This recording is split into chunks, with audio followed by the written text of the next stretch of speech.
అందరికీ నమస్తే. నేను మ్యాక్ సింగర్ మంజులేద. Welcome to RLR media. వేదిక మాది పాట మీది ప్రోగ్రామ్ కి స్వాగతం. మన ఆర్ఎల్ఆర్ మీడియా ప్రేక్షకుల కొరకు మరొక అద్భుతమైన సింగర్ తో మీ ముందుకు రావడం జరిగింది.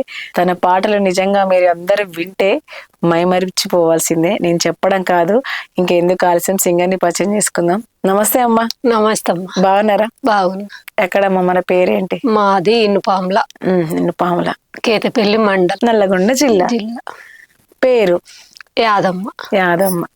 సో అమ్మ యాదమ్మ గారు, మరి పాటలు అయితే బాగా పాడతారంట మీరు.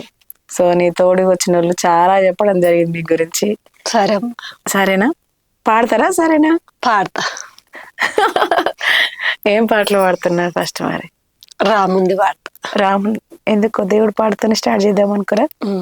నాకు ఇష్టం రాముడు. రాముడు అంటే ఇష్టం, బాగా కొలుస్తారు రాముణ్ణి. సరే, ఇంకెందుకు ఆలస్యం, పాడండి. ఎండాల వేసిన వాదెండి కోల ఓ నారమయ్య, వాదెండి కోల ఓ నారమయ్య, బాయిల వేసిన బంగారి కోల ఓ నారమయ్య, బంగారి కోల ఓ నారమయ్య, చెరువుల వేసిన వదిచంద్ర కోల ఓ నారమయ్య, వదిచంద్ర కోల నారమయ్య, ఆకంత ఊకుంచి వడమెత్తి పోసి ఓ నారమయ్య, వడమెత్తి పోసి ఓ నారమయ్య, అడమీల గట్టిన విపర్ణశాల ఓ నారమయ్య, విపర్ణశాల ఓ నారమయ్య, విపర్ణశాలల్లా నేనొక్కదాని ఓ నారమయ్య, నేనొక్కదాని ఓ నారమయ్య, హంసాలు కోయిలాలు అవి కొన్ని వేలు ఓ నా సీతమ్మ, అవి కొన్ని వేలు ఓ నా సీతమ్మ, హంసాలు కోయిలాలు అవి కొన్ని వేలే ఓ నా సీతమ్మ, అవి కొన్ని వేలు ఓ నా సీతమ్మ. సో అమ్మ, మీ గొంతు సూపర్ ఉంది. పాట కూడా మస్తు పాట పట్టుకొని వచ్చినారు. పట్టుకొచ్చిరు. మరి ఎక్కడ ఏం చేసి, ఇప్పుడు ఎక్కడ ఉంటున్నారు, ఏం చేస్తున్నారు? పెద్దంబర్పేటలో పని చేస్తాం. పెద్దంబర్పేటలో పని చేస్తారు. ఎన్ని సంవత్సరాలు అవుతుంది ఇక్కడ? 10 సంవత్సరాలు. మరి పెద్దంబర్పేటలో నిజంగా మీ ఖాళీలో, మీరుండే ఖాళీలో ఎవరికి ఏదైనా ఇబ్బంది అనిపిస్తే పలానా యాదమ్మ కడిగి పోతే జర మంచి చేస్తుంది అని చెప్తారు. అంటే మంచి పనులు చేస్తాం, మంచి పను, తన వల్ల చేతనైంది ఏదైనా దానికి సొల్యూషన్ అన్నా కూడా తన దగ్గరికి వెళ్తే హెల్ప్ దొరుకుతుందని వస్తారు. సో మరి ఎందుకు అట్లా? అంటే ఏమేమి చేసిరు మరి జనాలకు? జనాలు అంటమ్మ పని కావాలి, మనం ఒక్కలం బతకొద్దు, ఎదుటోళ్ళ పని చేయించాలి.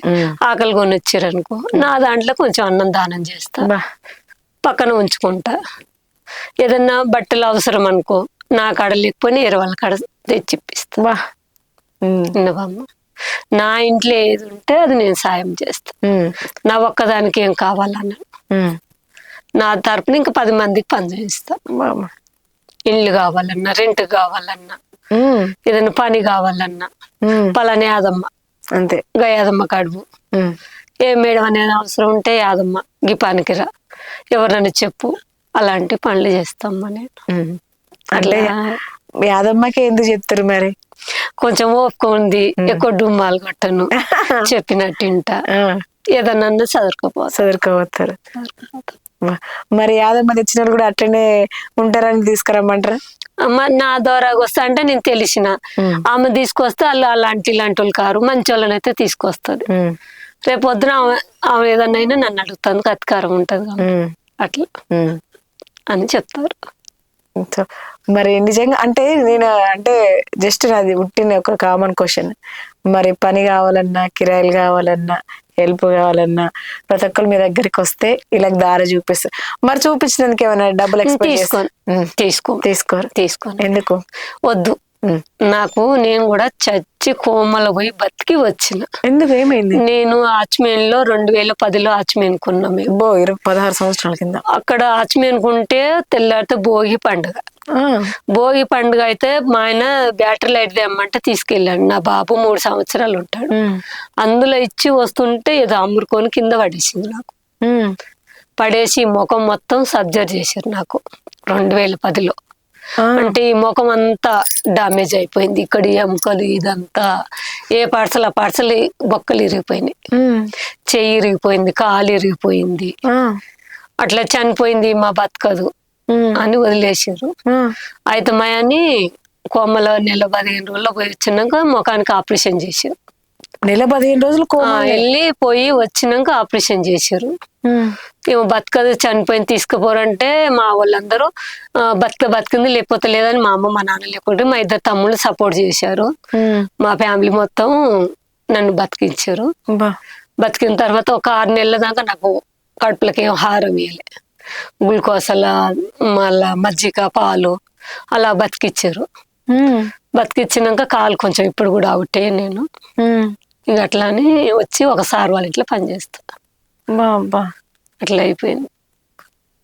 నెల 15 రోజులు కోమాలో ఉండి వెళ్ళిపోయానమ్మా. మన్నటికి నిండా 16 వెళ్ళి 17 పడ్డే సంక్రాంతికి. ముఖం అంతా ఆపరేషన్లు చేశారు. 2 ఎముకలు పోయినాయి. ఇక్కడ ముక్కు పోయినసారి కూడా ముక్కుకు ఆపరేషన్ చేయించుకున్నాం. మొన్న పోయిన అప్పుడు ₹1,00,000 పెట్టి పనులు పెట్టించుకున్నా.